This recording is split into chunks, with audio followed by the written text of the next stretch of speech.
Pagpapaliwanagi ng Land Transportation Office ang may-ari ng tricycle na kumaladkad sa isang nakataling pusa sa Barangay Gomez sa Malasiki, Pangasinan.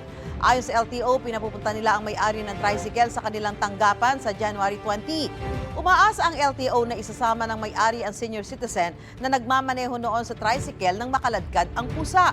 Sa naunang paliwanag ng driver sa barangay, mahina na raw ang kanyang pagdinig kaya hindi niya agad narinig ang boses ng motoristang sumita sa kanya. Hindi rin daw niya alam kung paano napunta ang pusa sa tricycle.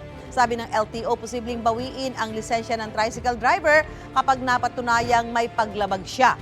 Sinisika pa rin kunin ng GMA Integrated News ang kanyang pahayag.